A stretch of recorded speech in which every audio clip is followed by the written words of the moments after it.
नमस्कार मंडळी and welcome back to my channel. आणि जर तुम्ही पहिल्यांदा चॅनलवरती आला असाल तर नमस्कार, माझं नाव प्रणवती आहे।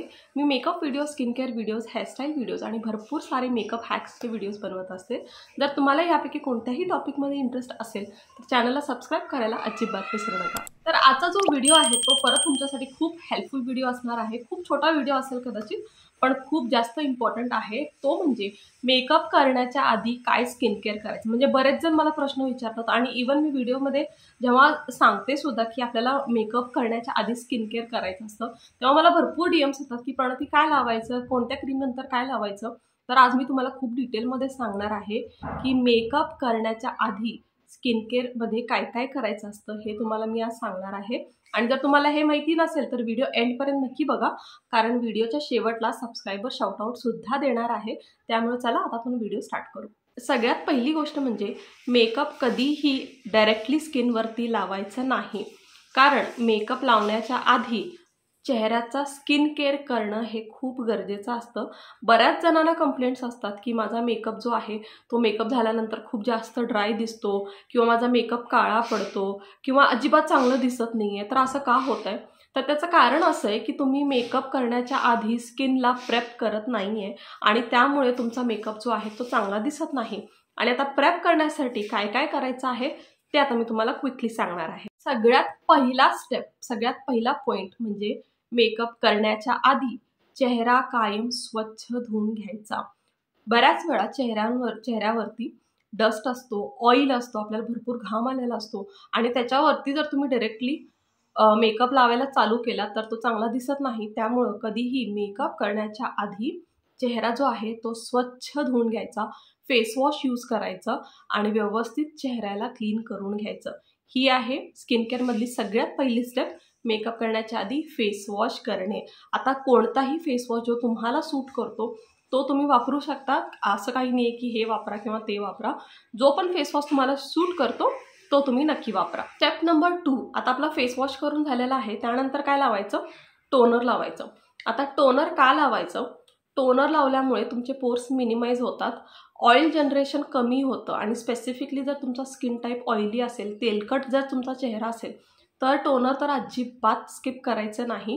कारण जर तुम्ही टोनर नाही लावला ना तर भरपूर जास्त ऑइल जनरेट होतं, आणि ते जर तुमच्या मेकअपमध्ये मिक्स झालं तर बऱ्याच वेळा फाउंडेशन जो आहे ना तो ऑक्सिडाइज होतो, आणि बऱ्याच जणांना हे प्रॉब्लेम होतं की माझा मेकअप जो आहे थोड्या वेळानं काळा दिसतो, कारण बऱ्याच फाउंडेशनमध्ये असे फॉर्म्युला असतात ज्यामध्ये ऑइल मिक्स झालं की तो ऑक्सिडाइज होतो आणि फाउंडेशन आपला काळा दिसतो।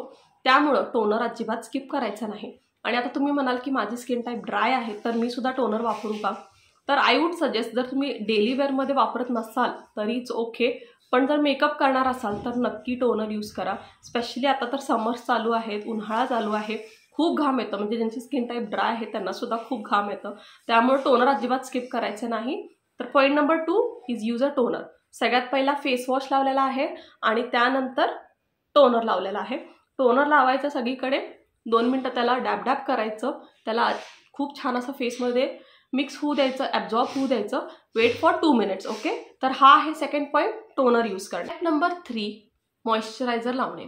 आता आपला फेस वॉश करून झालेला आहे, त्यानंतर आपण टोनर यूज केला, आणि आता आपल्या स्किनला गरज आहे मॉइश्चरायझरची। त्यामुळे स्टेप नंबर 3, मॉइश्चरायझर। एक खूप चांगला मॉइश्चरायझर नक्की यूज करा, कारण जर तुम्ही मॉइश्चरायझर यूज नाही केला आणि त्याच्या बिन मॉइश्चरायझर लावता जर तुम्ही मेकअप केला तर तुमचा मेकअप ड्राय दिसतो आणि खूप चांगला दिसत नाही।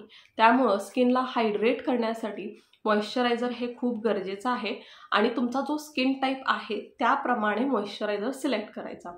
जो ड्राय स्किन टाईप असेल तर एक खूप चांगला नरिशिंग हायड्रेटिंग मॉइश्चरायझर तुम्ही यूज करू शकता, आणि जर तुमचा स्किन टाईप ऑइली असेल तर एक लाईट वेट मॉइश्चरायझर तुम्ही यूज करू शकता। फक्त व्यवस्थित मॉइश्चरायझर सिलेक्ट करायचा, कारण जर तुमचा स्किन टाईप ऑइली असेल आणि जर तुम्ही खूप जास्त हायड्रेटिंग असं मॉइश्चरायझर वापरलं तर अजून जास्त ऑइल निघतो आणि तो चांगला नाही वाटत। त्यामुळं आपल्या स्किन टाईपप्रमाणे मॉइश्चरायझर सिलेक्ट करायचा आणि तो नक्की वापरायचा। तर सगळ्यात पहिला फेस वॉश झाला आपला, मग टोनर झाला, आणि आता आपण मॉइश्चरायझर लावलेला आहे, आणि तो खूप छान मसाज करून आपल्या स्किनमध्ये ॲब्झॉर्ब होऊ द्यायचा आणि 2 मिनटं वेट करायचं नेक्स्ट स्टेपसाठी। आणि आता जो लास्ट स्टेप आहे तो म्हणजे सनस्क्रीन यूज करणं। सगळ्यात पहिला आपण फेस वॉश केला, चेहरा स्वच्छ केला, त्यानंतर आपण टोनर लावलो, मग आपण स्किनला हायड्रेट केलो, आणि आता प्रोटेक्शन करण्याची खूप गरज आहे। सूर्यापासून आपल्या चेहऱ्याला सगळ्यात जास्त डॅमेज होतो, त्यामुळे सनस्क्रीन स्किप करणं हा ऑप्शन नाही आहे। आणि आता स्पेसिफिकली आता उन्हाळा चालू झालेला आहे, त्यामुळे सनस्क्रीन अजिबात स्किप करायचा नाही। आता जो सनस्क्रीन आहे तो तुम्ही परत एकदा तुमच्या स्किनच्या टाईप जो आहे त्याप्रमाणे तुम्ही सिलेक्ट करू शकता। भरपूर चांगले चांगले सनस्क्रीन मार्केटमध्ये अवेलेबल आहे। जर तुम्हाला सनस्क्रीनवरती वेगळा व्हिडिओ हवा असेल तर मला कमेंट सेक्शनमध्ये नक्की सांगा। मी सनस्क्रीनवरती सुद्धा व्हिडिओ घेऊन येईल की कसा सिलेक्ट करायचा, कोणता वापरायचा, हा सुद्धा व्हिडिओ आपण करू। तर तुम्हाला हवा असेल तर मला कमेंट सेक्शनमध्ये सांगा। तर ही 4th स्टेप आहे सनस्क्रीन लावणं, आणि हे स्किन केअरमध्ये तुम्ही लास्ट स्टेप सुद्धा म्हणू शकता। सनस्क्रीन लावायचं आहे आणि त्याच्यानंतर मग तुम्ही मेकअपला सुरुवात करू शकता। सो गर्ल्स, हे 4 पॉइंट्स आहेत स्किन केअरमध्ये जे तुम्हाला फॉलो करावं लागेल जर तुम्ही मेकअप करणार असाल। आणि जर हे नाही केलं ना तर ट्रस्ट मी मेकअप चांगला नाही दिसत, आणि बऱ्याच जणांना स्किन प्रॉब्लेम पण होतात की डायरेक्टली मेकअप लावलेला आहे, स्किन प्रेप केलेला नाही, सनस्क्रीन लावलेला नाही, तर त्यामुळे भरपूर इश्यूज सुद्धा होऊ शकतात। त्यामुळे जर तुम्हाला व्यवस्थित मेकअप, खूप चांगला मेकअप करायचा असेल तर मेकअप करण्याच्या आधी व्यवस्थित स्किन केअर फॉलो करा, आणि जेव्हा तुमचा इव्हेंट पूर्णपणे संपतो तेव्हा झोपण्याच्या आधी व्यवस्थित मेकअपला रिमूव्ह सुद्धा करा, म्हणजे तुम्हाला कोणताही स्किन इश्यूज येणार नाही। आणि मेकअप रिमूव्ह कसं करायचं हे जर तुम्हाला माहिती नसेल तर त्याचा व्हिडिओ सुद्धा मी केलेला आहे, तो तुम्हाला इथं आय टॅबमध्ये भेटून जाईल। तो व्हिडिओ सुद्धा नक्की बघा, म्हणजे तुम्हाला ओव्हरऑल लक्षात येईल की मेकअप करण्याच्या आधी काय करायचं असतं आणि मेकअप रिमूव्ह करण्यासाठी काय करायचं असतं हे तुम्हाला प्रॉपर लक्षात येईल। आणि आय होप तुम्हाला हा व्हिडिओ सुद्धा आवडला असेल, आणि व्हिडिओ जरा जरी हेल्पफुल वाटला असेल तर व्हिडिओला लाईक करून चॅनलला सबस्क्राईब करायला अजिबात विसरू नका। आणि आता जे सबस्क्रायबर शाउटआउटचे नेम्स आहेत ते मी क्विकली घेणार आहे। सो आता जे माझे न्यू सबस्क्रायबर्स आहेत, thank you so much Sonia Shrivastava, thank you so much Kalpana Shinde, thank you so much Usha, thank you so much Preeti Patil, thank you so much Preeti Garve, thank you so much Neelima, thank you so much Ishita, thank you so much Priyanka. Guys, thank you so much for subscribing to my channel. I love you all. आणि तुम्ही जर नवीन आहात, माझ्या व्हिडिओवरती पहिल्यांदा मला बघितलं असाल, आणि जर तुम्हाला वाटत असेल मी तुमचं नावसुद्धा माझ्या चॅनलवरती असंच घेऊ, तर चॅनलला सबस्क्राईब करून तुमचं नाव कमेंट सेक्शनमध्ये लिहायला अजिबात विसरू नका।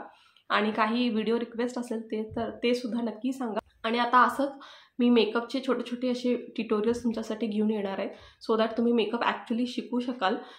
तर तुम्हाला शिकायचं असेल कसं करायचं तर तुम्ही चॅनलला सबस्क्राईब करायला अजिबात विसरू नका, कारण इथून पुढे जे व्हिडिओज येणार आहेत ते खूप डिटेलमध्ये मेकअपबद्दल मी तुम्हाला नॉलेज देणार आहे।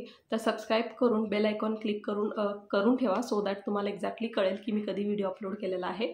आणि आपण परत भेटू पुढच्या व्हिडिओमध्ये, तोपर्यंत जय महाराष्ट्र।